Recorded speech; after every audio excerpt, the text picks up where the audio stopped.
Hola, hola, aló, ¿se escucha?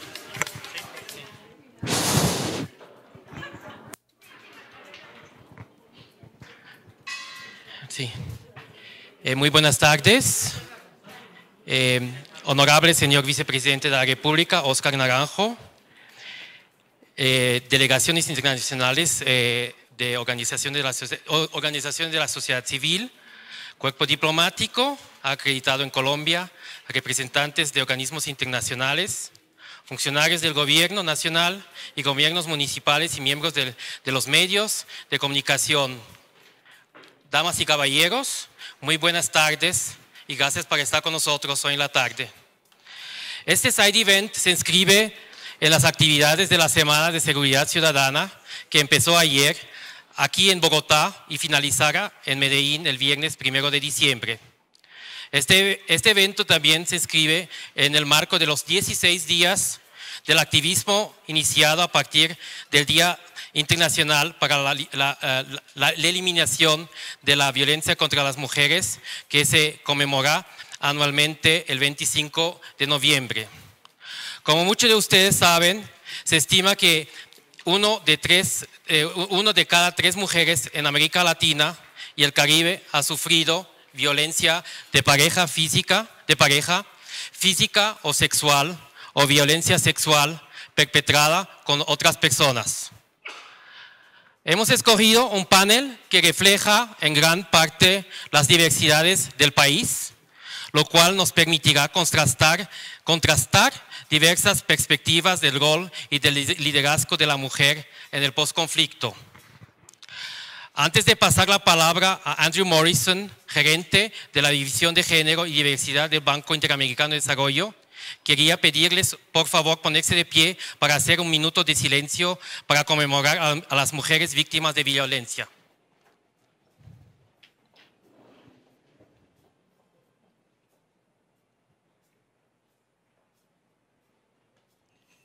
Muchas gracias.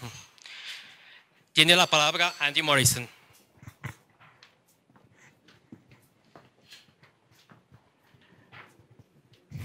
Muy buenas tardes, honorable vicepresidente de la República, distinguidos panelistas, colegas, señoras, señores. Es un honor enorme para mí estar para este evento promoviendo el liderazgo de la mujeres liderando en el posconflicto. Robert comentó que este evento forma parte de la Semana de Seguridad que el BID está organizando esta semana en Bogotá y en Medellín, conjuntamente con la Vicepresidencia de la República de Colombia. Quiero compartir con ustedes una experiencia que yo tuve en Colombia, trabajando en Colombia durante el periodo del conflicto. No por motivos egoístas, sino porque creo que tiene temas que son relevantes para nuestra conversación del día de hoy.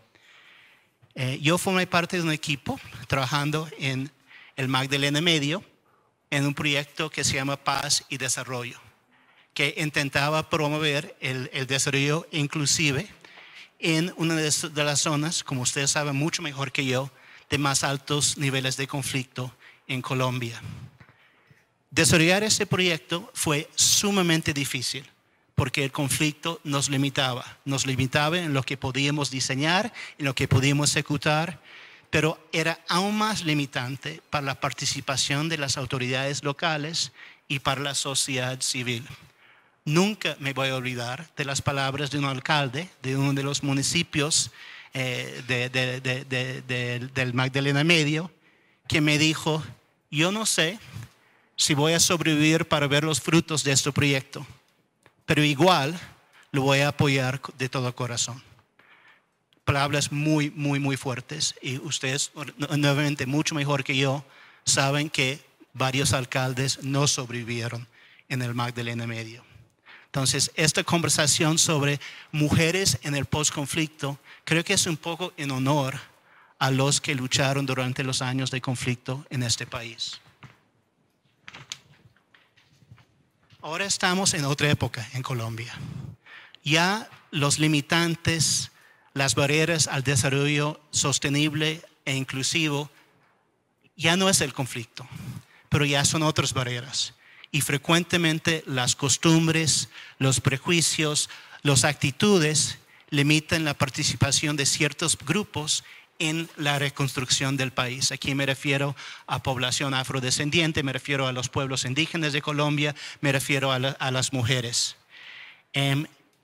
Y yo creo que sería muy triste cambiar una serie de limitantes externos impuestos por el conflicto por una serie de limitantes casi autoinfligidos de exclusión social. Es más, a nivel global, la evidencia nos muestra que la inclusión de las mujeres es una pieza transformadora en los procesos de paz, reconstrucción y reconciliación. Yo creo que hay 3 argumentos fundamentales para la inclusión de las mujeres en los procesos de paz y reconstrucción. En primer lugar, la inclusión de las mujeres reduce la probabilidad del fracaso. A nivel mundial, cuando las mujeres participan en los procesos de paz, hay una probabilidad 35% mayor que la paz dure al menos 15 años. Yo soy economista, creo en los datos. Ese es un dato muy poderoso a favor de la inclusión de las mujeres. En segundo lugar, la participación de las mujeres aumenta la probabilidad de que los acuerdos de paz, a final de cuentas, se implementan. En otras palabras, las comisiones encargadas de implementar los acuerdos son más efectivas con una participación plena de las mujeres.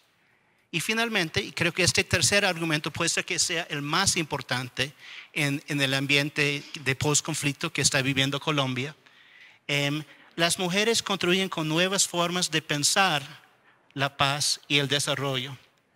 Es más probable que las mujeres levanten temas sociales, tanto en las negociaciones como en los procesos de reconstrucción. La evidencia a nivel mundial indica que las mujeres líderes son más propensos a asignar recursos para la reconstitución de los gobiernos y para las inversiones en el sector social, sea educación, sea salud, sea otras áreas sociales.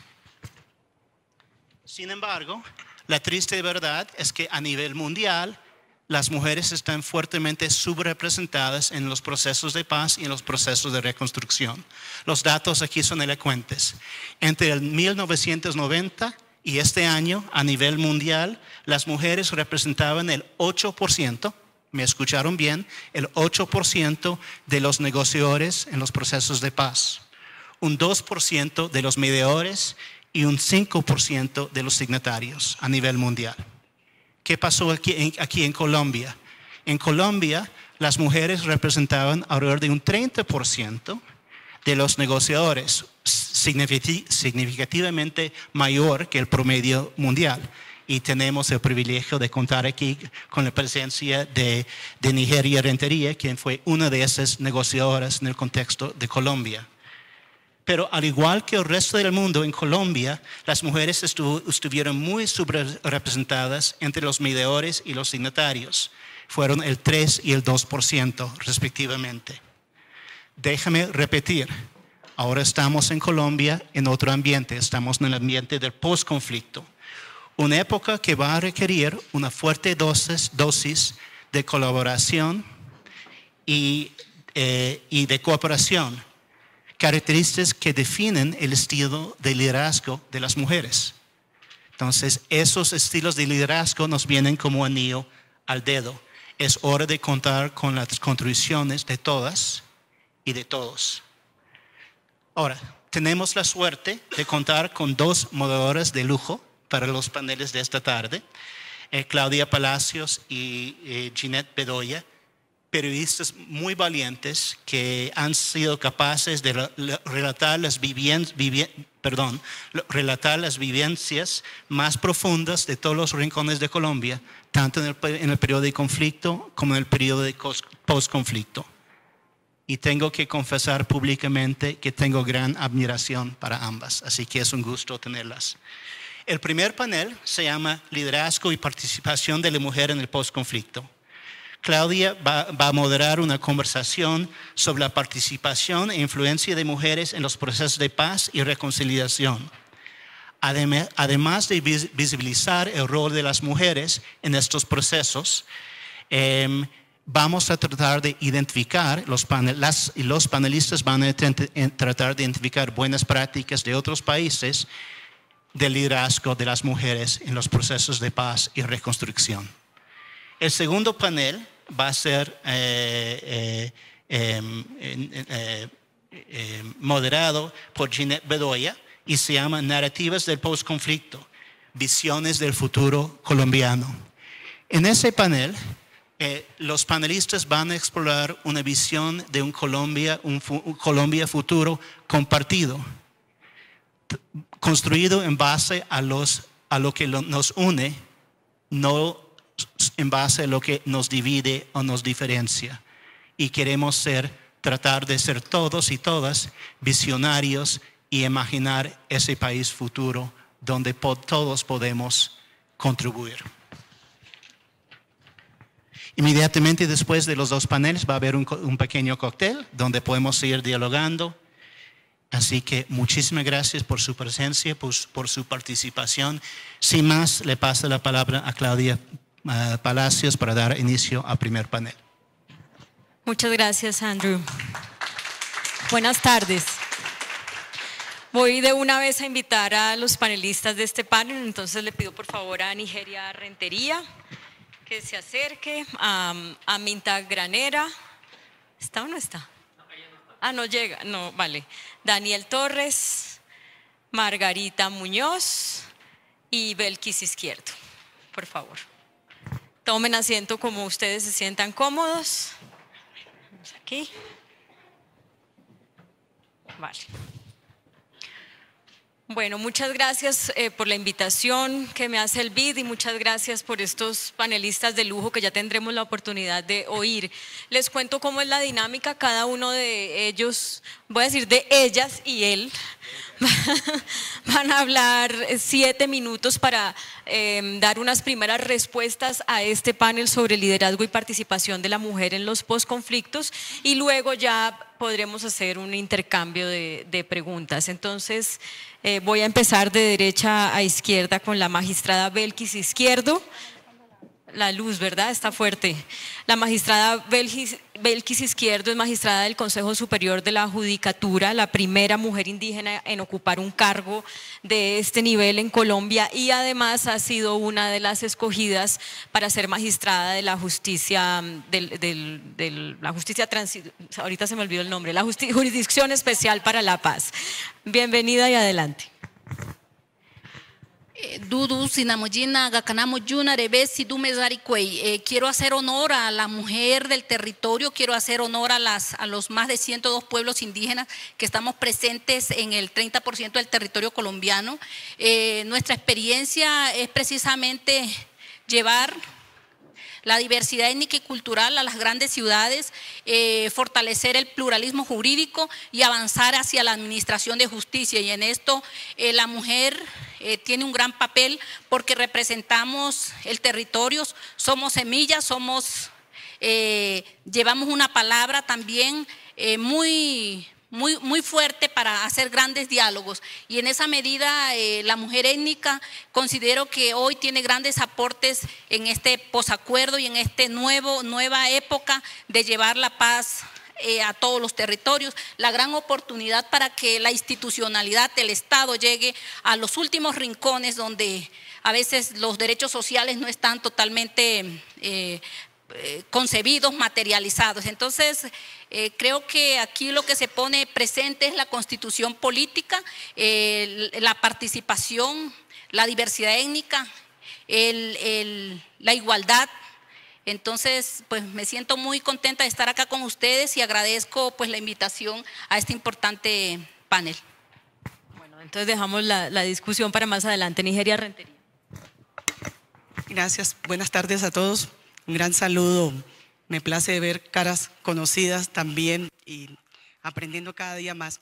Agradezco esta invitación y rápidamente también quisiera comentarles, yo soy Nigeria Rentería, soy una mujer chocuana y también una mujer negra, afrodescendiente, pero ante todo reconociendo esa gran inspiración e empuje que nos dio también en la Constitución Política. Hay que reconocer hoy aquí que a partir de allí nosotros tenemos una situación diferente, las mujeres en Colombia, pero también las personas negras en este país, en el sentido de que se reconoció junto a las indígenas, los indígenas, que Colombia se trataba de un pueblo multiétnico, pluricultural, y eso significa mucho. Hoy significa esa oportunidad de que de cara a un proceso de paz que acaba de culminar, en donde hubo muchas dificultades, pero también muchos avances, muchos aciertos, por algo es que podemos decir que a nivel mundial, hace un momento estaba leyendo el señor del BID cómo representa el 8% a nivel mundial la representación femenina en procesos de paz. En Colombia hoy podemos decir que hubo un 33% y que ese 33% de representación allí, aquí hay un compañero que estuvo en La Habana, el señor vicepresidente, con quien pude compartir allá, podría decirse de que sí, tuvo una incidencia, una incidencia real, una incidencia efectiva. Habrá mucho por construir, pero también son los avances que nos ha dado cada día ese pensamiento de poder decir, podemos estar en cualquier escenario, podemos ir avanzando y de cara a mejorar las condiciones de nuestras comunidades, insistir en que es necesario la participación efectiva, la participación con incidencia y seguir discutiendo esos temas porque todos y todas somos colombianos. Todas y todas hemos construido un país y mal que bien no queremos pertenecer a otro país. Estamos orgullosos de ser colombianos y colombianas. Y hoy decía yo de que cómo se ve también esta influencia desde donde mujeres que le apostaron a la paz, inclusive a cambio de haber sido con su cuerpo unos símbolos de guerra, eran los botines de guerra, muchos sabemos en las comunidades y sobre todo en las comunidades étnicas nuestras, cómo las mujeres sirvieron de botín de guerra, son las primeras también que dijeron, no más, nosotras estamos dispuestas a la paz, pero también queremos participar no solo en el proceso, sino en lo que se viene, en el posconflicto. Y hoy se abre una gran puerta para esto, esa incidencia, ese camino que lo abrieron justamente las organizaciones de mujeres que presionaron para la participación directa de mujeres negociadoras en el proceso de paz y a las cuales hoy les hago ese gran reconocimiento y desde ahí también se impulsó a seguir hoy, hace de que, por ejemplo, hoy en la JEP tengamos el 53% de las 48 personas electas que sean mujeres. Tenemos, por ejemplo, en el tema de la Comisión de la Verdad, el 48% de las 11 personas, 5 son mujeres, 6 hombres. Eso también es otro avance. En la Dirección de Unidad de Búsquedas, una compañera mía es la directora ahora, Luz Marina Monzón. En la otra dirección también de cómo nosotros nos reintegramos y se deja atrás el conflicto. Hay otra dirección para el tema de poder reconstruir todo lo que sucedió. Otra dirección está allí por una mujer representada. Y así por el estilo. Y eso habría que compararlo con lo que venía pasando antes con el tema de, por ejemplo, escenarios políticos tan interesantes e importantes como lo del Congreso. Vamos en el 21%.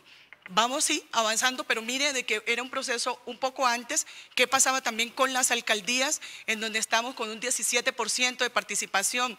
Igual sucede con las asambleas y consejos municipales y en los departamentos en donde no hemos pasado de ese 17-18%, pero eran unos procesos que se dieron incluso antes del proceso de paz. Yo estoy convencida de que toda esta nueva ola en donde las mujeres cada vez están más posicionadas en Colombia va a tener una repercusión muy importante. Hoy aquí podemos decir que una de las compañeras, aquí Belki Izquierdo, que está a mi izquierda, está justamente, fue una de las mujeres elegidas y eso es demasiado importante. Son 2 mujeres indígenas, pero también 2 mujeres afrocolombianas que están en ese papel tan importante, impensable en otros escenarios. Eso hay que reconocerlo. ¿Y eso es por qué? Porque Colombia poco a poco se ha ido abriendo, ha ido entendiendo la necesidad de la diversidad en todos los escenarios y que nosotras tenemos también voz, tenemos voto, tenemos conciencia y vamos a seguir sacando adelante este país frente a todas las vicisitudes que se presentan. Muchas gracias. Gracias, Nigeria. Margarita. Bueno, para todas, para todos, muy buenas tardes. Mi nombre es Margarita Muñoz. Yo soy coordinadora temática de Justicia Transicional y Construcción de Paz de ONU Mujeres en Colombia. Y pues quisiera empezar la intervención y un poco la invitación que nos han hecho, efectivamente haciendo un reconocimiento a la participación de las mujeres en los procesos de paz y en el proceso de paz que el gobierno nacional adelantó con la guerrilla de las FARC. Cuando uno mira a nivel internacional la experiencia de Colombia con otros procesos, uno puede decir que este proceso de paz es el que ha tenido mayores avances en relación con la participación de las mujeres. Esto significa, digamos, un avance y un punto de no retorno en relación con otros procesos de paz. Va a ser muy difícil seguramente que en la experiencia internacional no se tenga como punto de referencia el proceso de paz de Colombia por la inclusión que las mujeres han tenido, tuvieron y están teniendo en relación en este momento con la implementación de los acuerdos. En ese sentido, creo que la sociedad colombiana tiene que sentirse muy orgullosa de lo que logró en estos acuerdos en relación a la garantía de los derechos de las mujeres. Lo primero que podría uno decir es que de todas maneras esta inclusión no fue natural, no fue desde el principio igual a lo que se logró hasta el final y que más bien fue una participación que fue de menos a más. Creo que ustedes recuerdan la primera mesa de conversaciones, la instalación era una mesa compuesta fundamentalmente por varones y creo que, como dice Nigeria, la incidencia del movimiento de mujeres, el acompañamiento de la cooperación internacional empezó a decir: aquí es muy importante que las mujeres estén presentes, y creo que hubo un lema en la primera Cumbre Nacional de Mujeres y Paz que fue: las mujeres dijeron queremos ser pactantes y no pactadas, es decir, que otros no decidan por nosotras, sino queremos nosotras estar presentes en la mesa de conversaciones. Nigeria pues es una de las plenipotenciarias que fue elegida, María Paulina Riveros, y creo que el proceso empezó a avanzar en relación con la participación de las mujeres. La subcomisión de género de la mesa de conversaciones de La Habana es un hecho inédito en todo el mundo. Ningún proceso de paz había consolidado un espacio específico para reflexionar sobre la garantía de los derechos de las mujeres. Y de alguna forma, ellas mismas, en una reciente investigación que hicimos, fueron también diciendo cómo, a pesar de las diferencias ideológicas, de posturas, de las mujeres de gobierno, de las mujeres de las FARC, de las de la cooperación, fueron cada vez encontrando puntos de encuentro para que efectivamente quedaran provisiones específicas de género en los acuerdos. En este momento, una vez ya se han firmado los acuerdos, ya se tienen unos acuerdos definitivos, en ONU Mujeres decimos que hay más o menos 100 provisiones de género, es decir, 100 medidas afirmativas de género y para los derechos de las mujeres que, digamos, se constituyen un desafío, un reto para todo el proceso de la implementación. En ese sentido, pues creemos que es todo un reto el trabajo que se hizo durante estos 4 años de negociación. Hubo muchísima participación de las mujeres, las delegaciones de víctimas en un 63% estuvieron compuestas por mujeres, los foros nacionales, los foros regionales, también hubo una participación muy importante de mujeres víctimas que hicieron propuestas, que hicieron llegar a la mesa de negociaciones diferentes alternativas sobre temas de víctimas, de reparación, etcétera, etcétera. Y pues creo que esto lo que deja en evidencia es que efectivamente la participación de las mujeres hizo un cambio en este proceso de negociación y sigue teniendo como unos alcances muy, muy importantes. Creo que más adelante podemos hablar algo en relación con que pues todo esto implica muchos desafíos, hay muchos retos en la implementación y creo que en este sentido las mujeres ahí vamos a seguir jugando un papel muy importante. Gracias, Margarita. Daniel Torres, que es director de la División de Género y Seguridad del Centro para el Control Democrático de las Fuerzas Armadas. Muchas gracias, es un placer estar aquí. Muchas gracias por invitarme como la excepción que confirma la regla. No quiero decir soy el único no colombiano en el panel. La cuestión de participación, tanto en procesos de paz como en procesos post-conflicto, tiene un reto fundamental, que es el reto de la representación. O sea, está claro que en Colombia, como en todos los países del mundo, la comunidad de mujeres es una comunidad muy diversa y no hay más que ver a este panel para apreciar la diversidad de las mujeres en Colombia. No hay 1, 2 o 3 mujeres que puedan representar las voces de todas las mujeres en Colombia. El mismo problema sucede con los hombres, por cierto. Pero ¿cómo podemos encontrar mecanismos que sean capaces de traer las opiniones, las prioridades, las necesidades de las mujeres en todo el territorio a una mesa de negociación? o a una comisión de implementación para la paz, o por ejemplo a la UNIPEP, a la Unidad de la Policía Colombiana, que está a cargo de implementar los procesos de paz en las zonas especiales. Entonces el truco está en los mecanismos de consulta y de transmisión de esta información.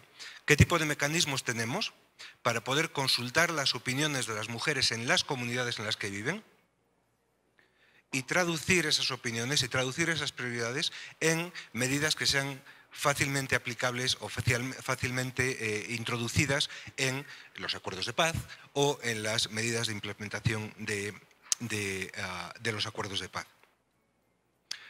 Hay muchísimas experiencias por todo el mundo y después durante la conversación pues estaré encantado de ofrecerles algunos ejemplos, pero les puedo dar un ejemplo muy concreto de Colombia.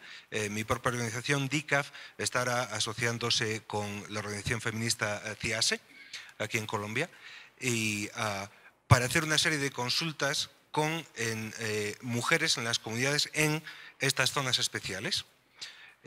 Zonas especiales, como les llaman, ¿verdad? Las zonas de desmovilización, etcétera. Bien, zonas especiales. Precisamente para ver cuáles son sus prioridades en materia de seguridad y de qué manera la UNIPEP, la Unidad de la Policía, que tiene como responsabilidad el traer la paz efectiva y la presencia de las instituciones a estas zonas especiales, de qué manera puede responder a esas necesidades de una manera que sea pues bueno, efectiva, que esté basada en consultas, que esté basada en información que viene de las propias comunidades. Con ello no quiero quitarle importancia a el liderazgo, es decir, el que haya mujeres sentadas en las mesas de paz, pero no nos olvidemos que es el mecanismo de transmisión de la información que muchas veces es el elemento crítico de que esa información puede llegar a alimentar los acuerdos de paz y alimentar la implementación de los acuerdos de paz. Gracias. Bueno, quiero empezar planteando algo que me llama la atención de lo que han dicho las tres mujeres del panel que han destacado, bueno, incluso cuando Andrew hizo la presentación, el 33% de quienes hicieron parte de la negociación del proceso en Colombia fueron mujeres, y creo que eso no es un dato muy notable o no fue muy notable durante la negociación, porque de hecho siempre veíamos la mayoría de los plenipotenciarios pues eran hombres, o en las ruedas de prensa en los momentos más importantes, sobre todo los finales, pues yo recuerdo haber estado allá y haber visto a los negociadores plenipotenciarios, y muchas veces desde los medios incluso criticamos que las mujeres que hacían parte de esa negociación estaban como detrás de, o que hubo un periodo muy amplio entre el momento en que Nigeria se fue y llegó quien ocupara ese cargo. Y yo quisiera entonces, para empezar la discusión, como tratar de entender por qué ustedes lo ven tan positivo, pero eso no se vio así hacia afuera. Quiero eso como primera medida. Bueno, yo podría iniciar contando que el proceso, todos sabemos, tuvo un largo periodo. Fueron una fase secreta, después esa fase ya que todos conocemos pública a partir de 2012. Nosotras ingresamos con María Paulina, eso fue en noviembre justamente de 2013. Yo estuve un año hasta 2014, María Paulina siguió un tiempo más y después entró en 2015 también la canciller María Ángela Holguín, y lo que sí pudimos entender un poco cuando llegamos allá era de que justamente a pesar de que no estaba al inicio caras visibles directamente al frente en el tema del proceso, estaba representado más del 60%, el equipo que dirigía la oficina del Alto Comisionado para la Paz eran mujeres. De estas mujeres habían 3 directoras, o sea, allí estaba la dirección jurídica, estaba la dirección también de comunicaciones, y la técnica eran mujeres, o sea que realmente el tinte que ya se venía también imprimiendo era de mujeres, mujeres muy fuertes. Lógicamente no están con esa visibilidad. Sí, nosotros llegamos ya con una situación o trabajo específico cada una de nosotros, y cada una estuvo en etapas diferentes, pero nunca se soltó esto. Y yo creo que también ayudó en gran medida el tema de que, como usted estaba recomendando, aquí se trabajó fuertemente con las organizaciones sociales a nivel nacional. Hubo más de 7.000, para ser exactas, habían 7.190 propuestas que fueron enviadas y recogidas por diferentes medios a través de 301 organizaciones de mujeres en todo el país, mujeres de todos los colores, de todas las condiciones sociales, mujeres que se dieron a la tarea de realizar diferentes discusiones en paneles nacionales, pero también en paneles regionales y locales. Y otros hicieron llegar directamente a la mesa de negociación estas solicitudes. Eso nos sirvió a nosotros como un marco de referencia hacia dónde nosotros teníamos que apuntar. Y una de esas líneas fue también determinar de que no podíamos hacer el trabajo solas, mujeres con mujeres para mujeres, no. Nosotros vinculamos hábilmente allí a los caballeros, a los compañeros que estaban también como negociadores, y desde ellos también hubo una gran receptividad. Y lógicamente también desarrollamos ese trabajo con las otras mujeres de la delegación de la FARC, pero también con los hombres de la FARC. Eso hizo que se pudiera hacer una subcomisión de género pensando en no soltar el espacio de discusión que se hacía todos los días, en donde habían largas extensiones de trabajo para revisar los acuerdos parciales a los que íbamos llegando, y esta subcomisión trabajaba en una forma paralela después, o sea, no era concomitante, para evitar nosotras sustraernos de estas discusiones, porque no queríamos tampoco ese trabajo solo para las mujeres. Eso también sirvió muchísimo. Y sirvió para que la subcomisión de género no dejara caer el tema, y así como hubo otras subcomisiones tan importantes como el tema de la subcomisión con las fuerzas militares, la subcomisión para el tema de dejación de armas, otras subcomisiones que allí fueron también trabajándose, esta siempre se mantuvo hasta el final.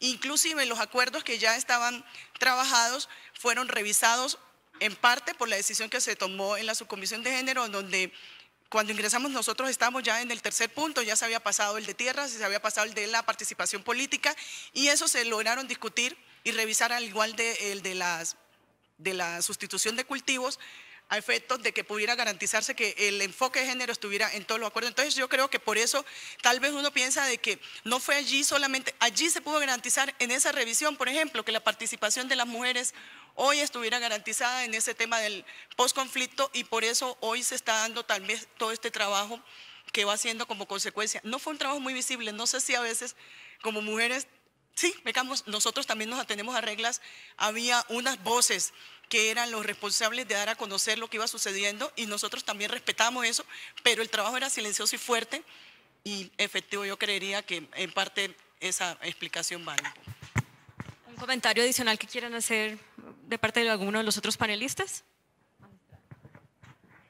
Bueno, yo creo que es muy importante trabajar hacia unas estrategias para lograr la verdadera incidencia. Cuando a mí me han venido invitando a diferentes espacios a trabajar como una mujer indígena, ¿qué me han dicho? Enfoque étnico, enfoque de género y enfoque de derechos humanos.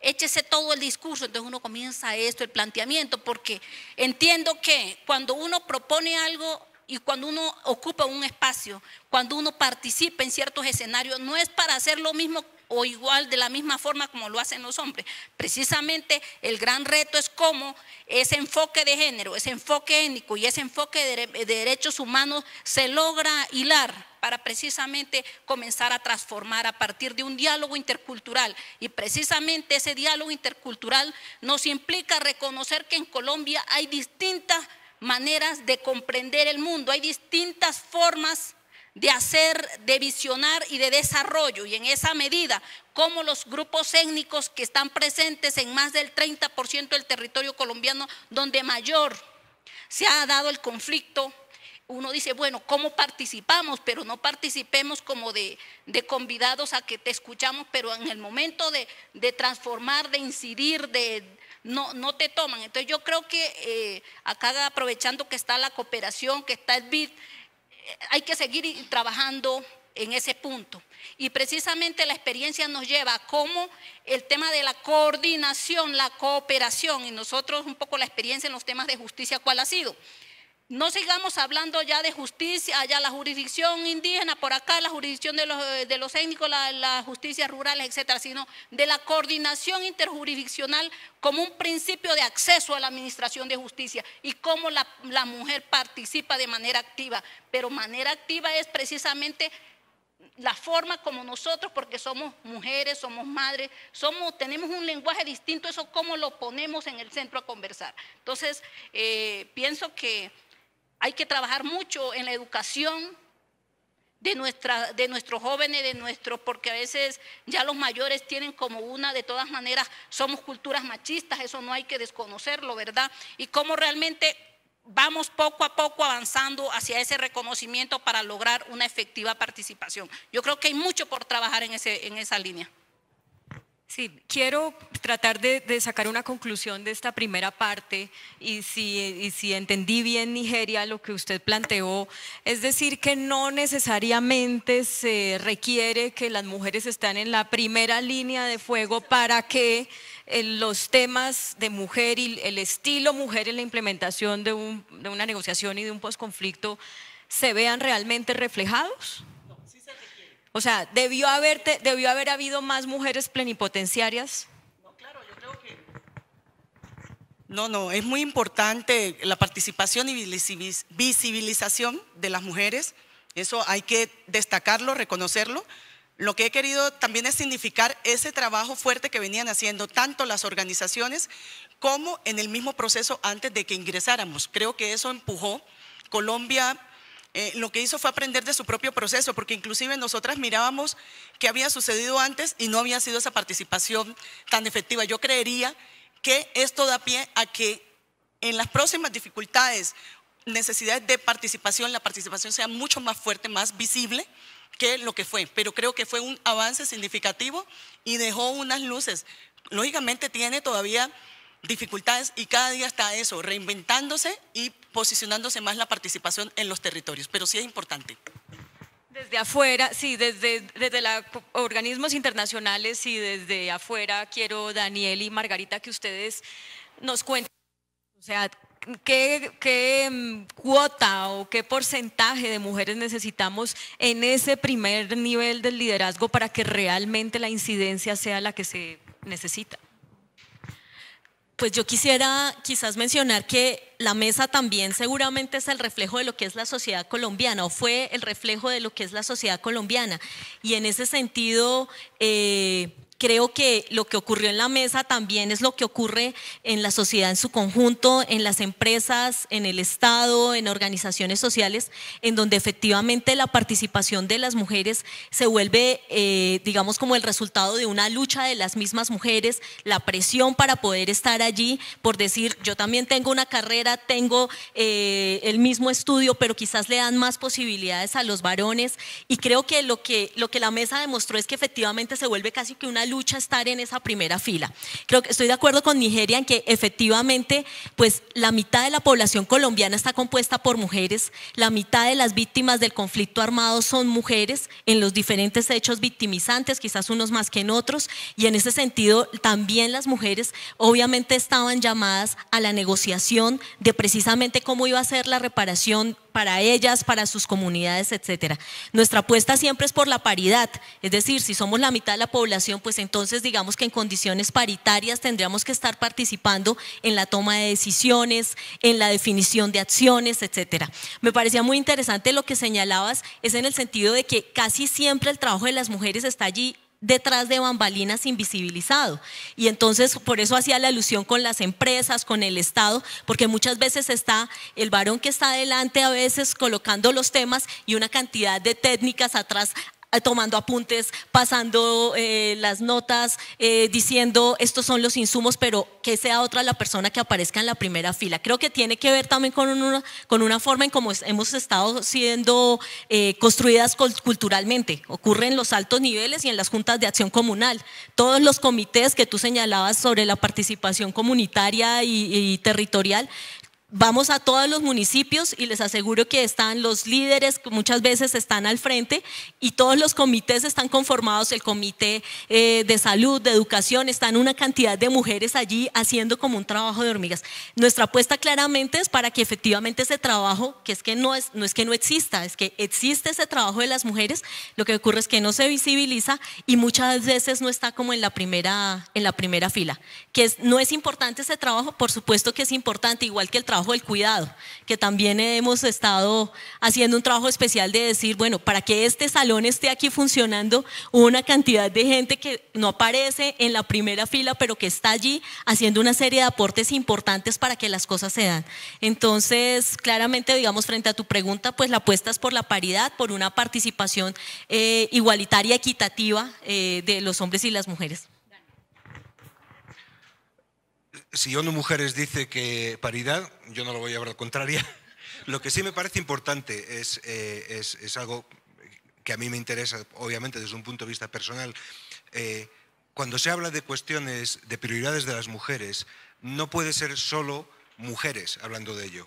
Yo creo que tan importante como tener mujeres en primera línea es que todos los que están en primera línea, mujeres y hombres, hablen de los temas que son de prioridad de las mujeres, hablen de cuestiones de género. Yo creo que es absolutamente fundamental. Desgraciadamente, sí, todos vivimos en una sociedad que es todavía muy machista. Me da culpa, no sé si saben que la palabra macho y machismo se inventó en mi región en España. Me disculpo. Pero efectivamente, entonces es importante que si vivimos en una sociedad en que las voces de los hombres todavía se oyen, se resuenan mucho más, que los hombres también hablen de este tema, que los hombres también hablen de igualdad de género, sin miedo, que no sea una cuestión de las mujeres. La igualdad de género es a beneficio de todo el mundo en la sociedad, de hombres y de mujeres. Todos debíamos estar hablando de ello, todos debíamos estar proponiéndole, sobre todo en cuestiones como en acuerdos de paz. Bueno, pasemos a otro punto y es cómo entonces hacer sentir esa voz de las mujeres en esto que se viene para Colombia, que es la implementación. Cuando uno va a la Colombia profunda, encuentra una gran cantidad de gestoras sociales trabajando en proyectos de paz y de reconciliación. Abundan las historias de mujeres que además tienen, desde mi punto de vista, una manera más pragmática de encontrar soluciones, son más creativas y tienen un espíritu con un compromiso, diría yo, que es como un cordón umbilical con la vida, ¿no? Entonces, pero luego, a la hora de ser alcaldesas o ser concejalas o diputadas o gobernadoras, hay no solamente según las dificultades que ya se han mencionado, sino como que muchas mujeres prefieren seguir por la senda de lo más, de lo que no está en la jerarquía del poder.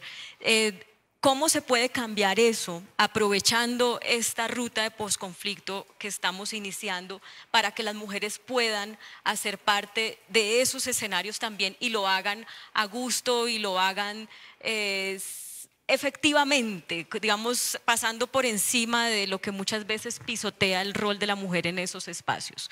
¿Quién quiere comenzar?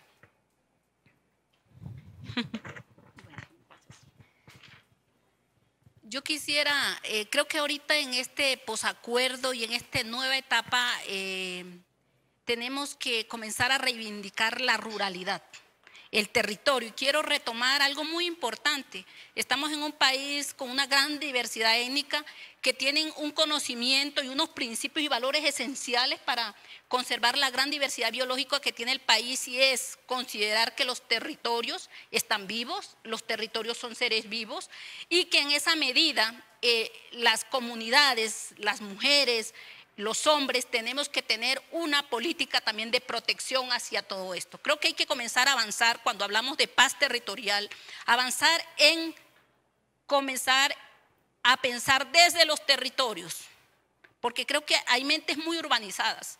Así tengamos las mejores intencionalidades, también debemos tener presente que si bien hay una diversidad de mujeres, las mujeres no todas tienen las mismas realidades, no todas tenemos las mismas culturas, y cuando hablamos del tema del diálogo intercultural, creo que hay una gran clave, y es la clave de poner en el centro lo común que tenemos, pero también afianzar las diferencias que tenemos en cada una de estas culturas. Creo que ahorita vamos a tener esta gran oportunidad, y en esta nueva jurisdicción especial para la paz, retomar lo que significan las justicias indígenas, justicias restaurativas. Y allí la mujer tiene una gran participación. Entonces, considero que va a ser una oportunidad fundamental.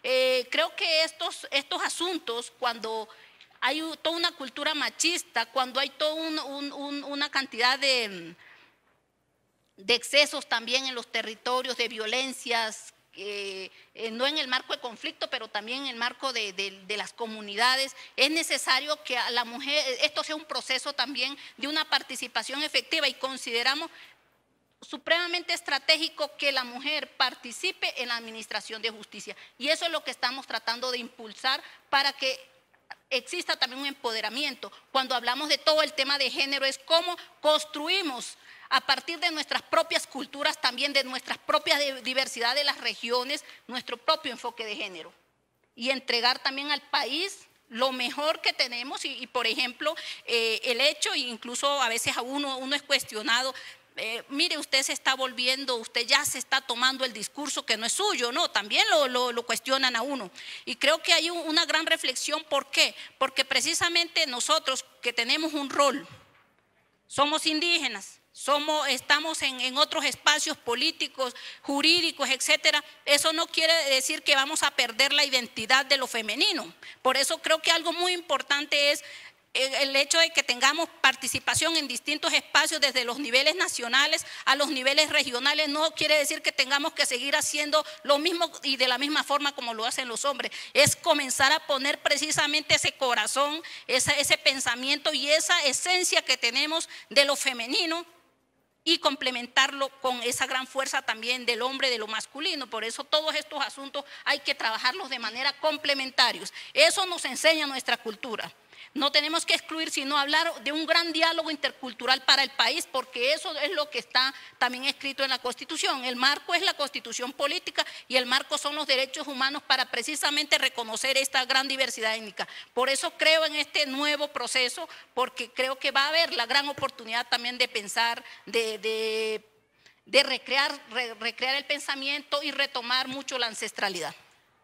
Ya le doy la palabra a Nigeria, pero quiero hacerle una contrapregunta a la magistrada, porque oyéndola hablar de justicia restaurativa y de este diálogo intercultural que usted plantea, pues evidentemente creo que las experiencias de justicia restaurativa que han sido más cercanas a la gente en Colombia, pues son las que tienen que ver con los indígenas, pero es una justicia que se cuestiona mucho, o que de difícil entendimiento para digamos las mayorías, porque cuando uno le dicen que a un indígena que violó a una niña le dan unos latigazos y ese tipo de cosas, pues como que la gente dice no, eso no es lo que yo quisiera que pasara, y porque los indígenas tienen que tener sus propias normas, y si el delito se comete fuera del resguardo, entonces ¿por qué tiene que aplicarle la justicia indígena? No sé, quisiera que alrededor de eso usted elabore un poco más lo que nos está contando de ese diálogo intercultural y de lo que podría ser el entendimiento de la aplicación de esa justicia restaurativa que hace parte de la Justicia Especial para la Paz. Bueno, me encanta esa pregunta, porque esa precisamente le pone uno el dedito en la llaga, ¿no? Cuando llegué al Consejo Superior de la Judicatura, lo primero que comencé a estudiar en la sala disciplinaria del Consejo Superior, ahí donde definen los conflictos de competencia entre la justicia indígena y la justicia ordinaria también, uno encuentra, por un lado, ninguna cultura es una panacea, ¿verdad? Pero hay mucho desconocimiento de lo que existe, de lo que es la cultura y son los sistemas de justicia de los pueblos indígenas. Generalmente y desafortunadamente hay algunos medios de comunicación que también comienzan a actuar con muchos prejuicios, y eso está generando mucha xenofobia. Mira los indígenas, ¿por qué? Porque la gente tiene en su mente que la única justicia es cárcel. Justicia es sinónimo de cárcel. Si usted comete una desarmonía, un delito, inmediatamente tiene que ir a la cárcel. No pueden haber otros procedimientos, otros debidos procesos que logren realmente cambiar, transformar, restaurar a las personas. Eso tenemos que comenzar a revisarlo, y por eso uno de los puntos muy importantes es cómo trabajamos pluralismo jurídico y sistemas de justicia en las universidades como una especialización. Eso tiene que comenzar a conocerse en las universidades, porque de lo contrario siempre se actúa de manera muy prejuiciosa y se ridiculiza. Mire que a tal fulano que le hicieron no sé qué cosa, 2 juetazos, eso. Cuando usted va a mirar cómo es que se actúa, quiénes aplican la justicia, hay toda una estructura en el sistema de justicia, y así lo ha venido desarrollando la Corte Constitucional. Hay factores de competencia, hay unos elementos, hay una institucionalidad, hay unas autoridades, hay unas normas y procedimientos, se cumple, se respetan los derechos humanos, hay una diferenciación.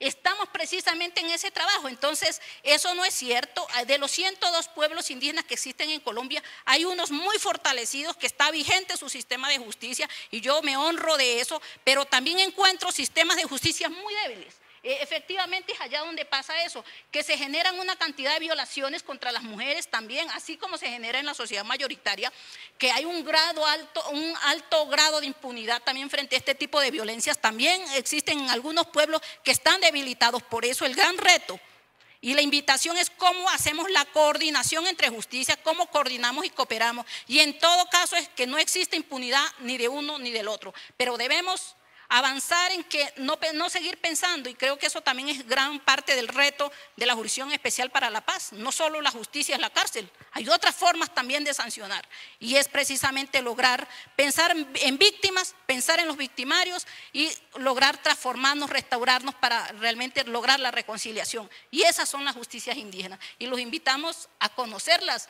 a más de 102 pueblos indígenas que existen en Colombia. Le debo la palabra a Nigeria para que conteste la pregunta anterior, pero quisiera, Nigeria, que trajera su propia experiencia a colación, porque es que usted, después de que pasa por, o eso fue, no, antes de estar en la negociación, ¿verdad? Fue candidata. ¿Después? Sí, bueno, eso, bueno, ya, qué bueno que tenía pensado decirlo, porque desde los medios también fuimos testigos de cómo no se pudo, y usted representaba una gran esperanza para la política en el Chocó, un pueblo, un departamento, el Pacífico entero, que necesita realmente unos liderazgos distintos a los que ha tenido por muchos años, y no se pudo. Y usted se atrevió y no se pudo, no la dejaron. Yo quiero que usted nos cuente eso. Claudia, sí, hace un momento eso era lo que quería hablarles un poco. Nosotras como mujeres en Colombia tenemos sueños.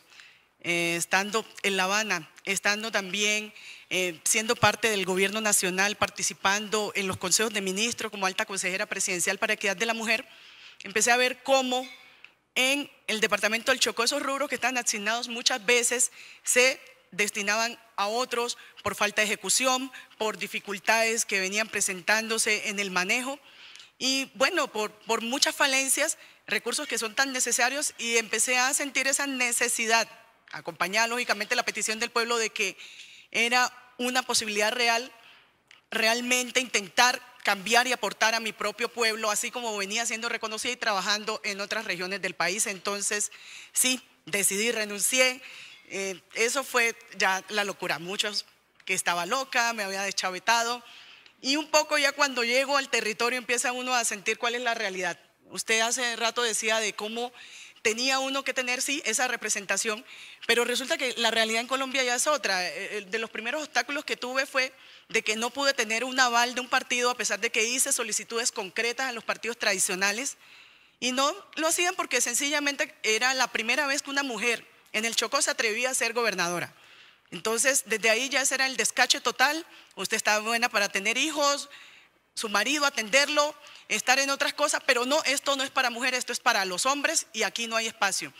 Sin embargo, no deseché el tema, y realmente me hice a realizar ese recorrido después de que tuve como en 2 oportunidades intento con 2 partidos tradicionales que me negaron las puertas, y comencé ya ese camino sola. Yo pude, como independiente, no sola, porque me acompañó muchísima gente. Yo saqué más de 40,000 votos en el departamento del Chocó en 3 meses, porque como no tuve aval, me pude inscribir el último día, cuando uno que no tenía allá ni siquiera oficina ni nada de eso, vieron el caso y dijeron, bueno, nosotros lo hacemos, y tal vez hasta escondido, porque ya había hasta apuestas en el sentido, y después de que me lancé, no había sino apuestas de que no sacaba más de 3,000 votos. Pude sacar todo esto. La persona que ganó iba con 4 partidos y sacaron 50 y pico mil de votos, y el siguiente, o sea, me fue muy bien, pero no llegué, faltó siempre el punto para la coma. Y una de las enseñanzas allí reales es de que nosotras como mujeres tenemos que seguir insistiendo en el tema de la participación, en el tema de la incidencia. Es necesario el tema de la formación. Muchas, inclusive organizaciones de mujeres a las cuales visité en esos momentos, no creían en mí, y también me decían, no, es que realmente esto no ha sido como para nosotras, ayudamos a llegar, somos las capitanas políticas, pero me parece que vos, este no es tu momento, espérate a ver cuando ellos decidan que te puedan poner a ti de candidata en uno de esos partidos. Entonces, es como nosotros también nos enfrentamos a las realidades de las comunidades. Creo yo que es necesario seguir trabajando en el fortalecimiento, y instituciones tan importantes como el BID tienen que apostarle a eso, al fortalecimiento de la sociedad civil, al fortalecimiento y empoderamiento de las mujeres. Nosotras no solamente somos mujeres, somos madres, somos hijas, esposas, tenemos que también tener esa conciliación del tiempo libre. Yo, por ejemplo, soy una mujer casada, tengo 2 hijos y estuve un año en La Habana, y una de las situaciones que me hizo también pensar era porque mis hijos estaban, uno muy pequeño y el otro entrando en esa adolescencia, y me preocupaba que no fuera a tener ese acompañamiento y apoyo de la mamá y que pudiera pasar alguna situación complicada. Siempre lo digo a los compañeros. Realmente tuve una pareja que me pudo apoyar y lo convencí de la necesidad de que yo quería estar allá porque yo quería apoyar en el proceso de paz, porque estaba convencida de ello. Yo había sido juez de Bojayá para la toma de Bojayá. Antes de la toma estuve allí 2 años y me tocó vivir de primera mano, hacer los levantamientos de los paramilitares cuando incursionaron allá precisamente en todo. Yo era la juez en 96, 97, 98, hasta el 99 estuve en Bellavista, en una situación bastante complicada de vivir de primera mano cómo era eso del río Atrato, llenarse de sangre, y por eso estaba tan convencida de esa apuesta y que nosotras como mujeres teníamos que entrar. Y fui juez de allá porque no conseguía trabajo en Quibdó, porque las oportunidades para nosotras no estaba, solamente oportunidad para ser inspectora de policía, no desacreditando el tema de la inspección de policía, pero yo decía, yo estudié Derecho en una universidad y yo quiero trabajar, sí, podría empezar como inspectora, pero también quiero ser juez. Ah, no, el único juzgado que hay es ese allá, porque allá nadie va, por lo peligroso, porque eso está inundado de guerrilla, la FARC y los paramilitares, y no, allá me fui.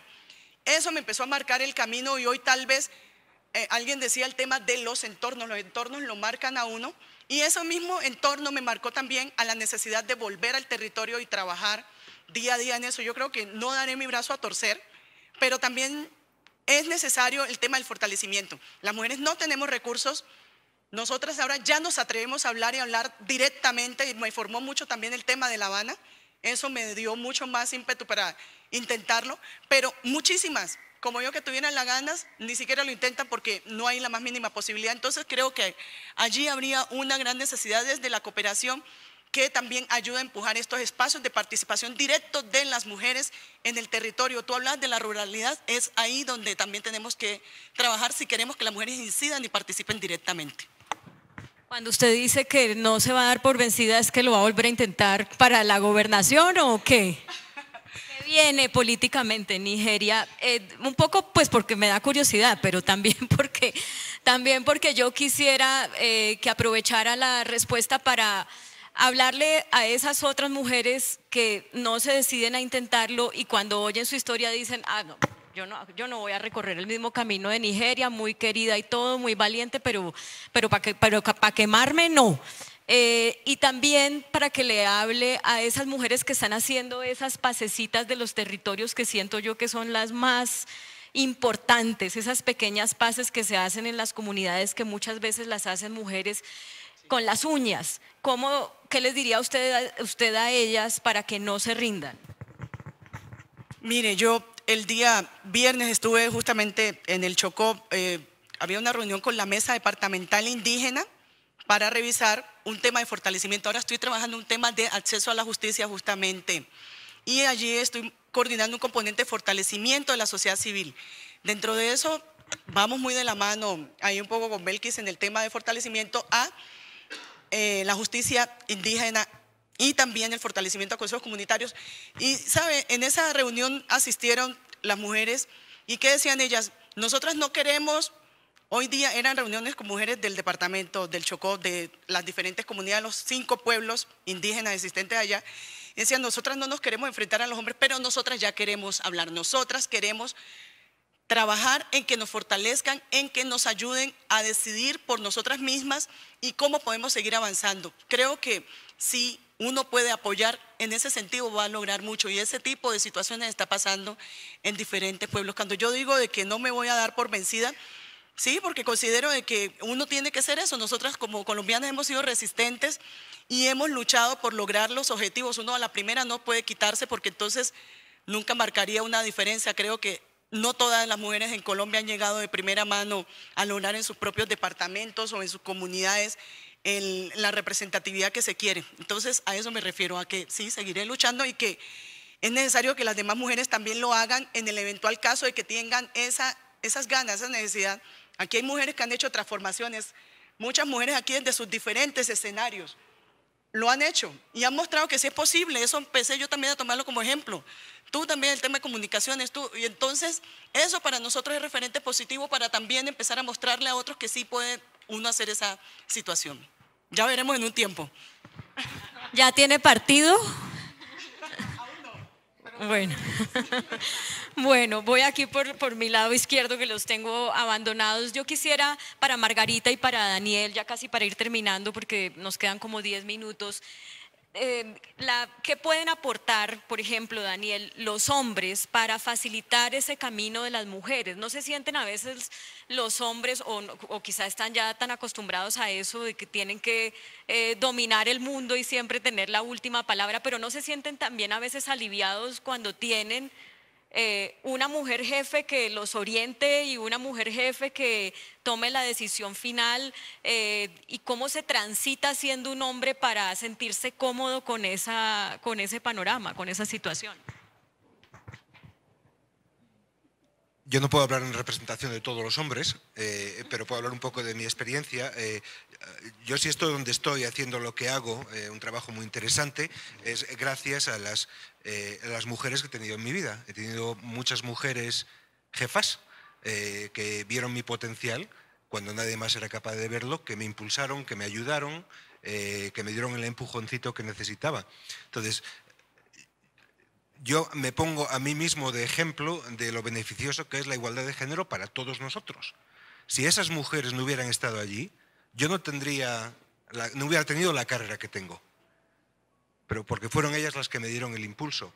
El problema, cuando hablamos sobre todo de empoderamiento de la mujer, yo eso lo veo muy claramente en mi área de trabajo, que es seguridad, instituciones de seguridad. El empoderamiento de la mujer tiene un límite, y ese límite es la resistencia de las instituciones. Entonces, no es un problema de hombres y mujeres, es un problema de instituciones patriarcales. Y esas instituciones patriarcales están apoyadas y sobreviven gracias al apoyo de mujeres y de hombres en la sociedad. Entonces, es precisamente esa idea de instituciones patriarcales la que hay que cambiar. El problema que le sucedió en política, que le pasa a mujeres en todo el mundo, mujeres que quieren ser policías, que quieren ser jueces, que quieren ser gobernantes, que quieren ser militares, es que las instituciones son absolutamente hostiles hacia ellas. Son territorio enemigo. Entonces, cuanto más empoderada es la mujer, cuanto más capaz es la mujer, más se sube la barrera, más se suben los obstáculos, más difíciles. Y las mujeres que consiguen entrar y que son policías o militares, gobernantes, jueces, se encuentran con un ambiente de trabajo hostil, se encuentran con que lo único que le dejan son los peores trabajos, los que nadie más quiere hacer. Entonces, es un problema no solo de empoderar a las mujeres. Eso es importante, pero también es cobarde por parte de la sociedad. Es decirle a ustedes son las responsables de conseguir la igualdad de género para todos nosotros. No, la sociedad entera es responsable, y es empoderamiento de la mujer y es el cambio cultural de las instituciones para que dejen de ser las reservas del patriarcado que son tan hostiles a la voz de la mujer. ¿Hay algunas buenas prácticas para cambiar esas instituciones patriarcales que generalmente pues llevan décadas y están ahí anquilosadas en esos estilos? ¿Hay algo que desde la experiencia que tú tienes nos puedas compartir en cuanto a buenas prácticas que nos permitan pensar que, no sé, en 3, en 5 años vamos a poder, aplicando esas buenas prácticas, tener un escenario distinto? ¿A qué hora es el cóctel? Porque hay muchas prácticas, hay cosas que se han hecho a pequeña escala y a gran escala que ayudan mucho. En la política, por ejemplo, hay muy buenas prácticas y ONU Mujeres tiene unas colecciones muy buenas de documentos en las que se pueden ver buenas prácticas de cómo fomentar la participación de la mujer en la política a través pues, de cuotas voluntarias de partidos políticos, de cuotas obligatorias, de listas específicas para mujeres como en Ruanda. Entonces, bueno, pues hay muchas prácticas que han funcionado y de hecho, sobre todo en parlamentos a nivel mundial, pues se ve que en los últimos 10-15 años ha crecido mucho la participación de la mujer. En otros campos es un cambio más lento. Yo creo que no es una cosa de 3 o 5 años, es un cambio generacional, porque es el cambio de las instituciones y de las normas que las rigen, es el cambio de las actitudes de las personas que están dentro de las instituciones. Entonces, 3-5 años no creo, pero si no empezamos hoy, no lo vamos a conseguir nunca. Sí, voy a terminar con usted, Margarita, porque ya nos queda poco tiempo, entonces sé que tiene unos comentarios, pero le agrego una pregunta para que de una vez incorpore la respuesta a los comentarios. ONU Mujeres existe hace, ¿qué? ¿10 años? Bueno. Es la más nueva de los brazos de las agencias de Naciones Unidas. Vemos ya un cambio, vemos ya un resultado muy palpable de la existencia de ONU Mujeres y en lo aprendido en este trasegar, ¿qué tendríamos que reforzar y qué tendríamos que decir? No, esto ya ni nos desgastemos porque no funciona. Pues digamos que casi siempre cuando hablamos de los temas de derechos de las mujeres, salen en primera plana las cifras difíciles de violencia, la exclusión, la discriminación y digamos que estos son realidades que siguen estando presentes en el mundo. Pero también nosotras creemos que realmente la igualdad, la garantía de los derechos de las mujeres, pues tenemos avances muy importantes a nivel internacional y a nivel nacional. Y para eso basta ver este panel. Es decir, este panel quizás era impensable hace 20 o 30 años, ¿sí? Una mujer negra, una mujer indígena, unas mujeres mestizas hablando sobre este tema con la presencia del vicepresidente, con tantas mujeres acá. Es decir, este es un panel y un espacio que quizás hace 20 o 30 años era impensable. Y ni hablar pues si nos ponemos a pensar en las vidas de nuestras madres, de nuestras abuelas, muchas de ellas analfabetas, muchas de ellas que ni siquiera pisaron pues efectivamente espacios laborales o espacios de educación, etcétera, etcétera. Entonces, digamos que nuestra apuesta es por la transformación cultural y creemos que hay avances y creemos que todavía hay mucho por hacer también. Entonces, en ese sentido, y acogiendo un poco lo que tú mencionabas, creemos que la sociedad mejora si la vida de las mujeres mejora, si las mujeres se empoderan, funciona mejor la sociedad en su conjunto. Y en ese sentido creo que hace unos años los espacios y estas reflexiones eran auditorios exclusivos de mujeres, creo que con unas posturas mucho más radicales, y efectivamente lo que vemos en este momento es que cada vez hay más hombres involucrados, reflexionando sobre sus masculinidades, sobre cómo fueron criados, sobre cómo actuar para prevenir en sus hijos, en sus espacios laborales, situaciones como la violencia. Entonces yo sí creo que lo positivo es esto de la transformación cultural, es decir, que sí es posible cambiar, que sí es posible hacer acciones de prevención, de actuación, que permita que muchas más mujeres logren estar en diferentes espacios, que puede ser la casa, la maternidad, el que sea, pero el que ellas decidan. Un poco es como tener las condiciones para poder decidir. Yo creo que en Colombia hay muchos retos. Estoy convencida que el acuerdo de paz estamos convencidas de que el acuerdo de paz cuando decía que la paz es territorial estaba haciendo una apuesta súper contundente. Estamos nosotras acá, pero realmente la situación de las mujeres en los territorios, y tú lo señalabas, es mucho más compleja. Es muy diferente la situación de las mujeres indígenas en los diferentes pueblos, de las mujeres afro, y en ese sentido digamos que las apuestas son, pues tienen que ser mucho más radicales. Entonces sí tenemos una apuesta por la transformación cultural y bueno, esperemos que no sea solamente para las próximas generaciones. Vale, muchas gracias. Bueno, quiero destacar algunas cosas. Lo primero, y lo mencionaba la magistrada al principio, la importancia de que ya dentro de quienes están elegidos para la Justicia Especial para la Paz hay un gran porcentaje de mujeres. Creo que eso crea unas expectativas enormes de cuál es el rumbo que puede tomar la implementación del posconflicto, pero también creo que falta un montón en empoderar a muchas mujeres que desde hace rato vienen trabajando por la paz, pero que les hacen falta las herramientas, que muchas veces son recursos o muchas veces es un cargo específico para poder desarrollar sus proyectos como los tienen en la cabeza, porque ellas son las que conocen esa comunidad que quieren impactar. Pero creo que digamos, hay un camino importante trazado que no debemos desaprovechar y al contrario debemos estar muy vigilantes. Y voy a cerrar con una cifra de las que me da el BID para hacer este panel, que es muy impresionante. De 80.395 condenados que hay en Colombia en este momento en las cárceles, el 94% son hombres y la mayoría de las víctimas de homicidios en Colombia son hombres entre 14 y 25 años. Eso dice mucho de una manera distinta de ser entre hombres y mujeres, y pues este panel se acaba, pero ahí hay una discusión enorme por dar para entender por qué es a los hombres a los que más matan y por qué son los hombres los que más cometen crímenes, y ahí qué rol jugamos las mujeres que somos madres o maestras o líderes en algún nivel de la sociedad. Muchas gracias, Andrew, y al BID en general por invitarme a moderar este panel, y a ustedes por participar como panelistas, y muy buenas tardes.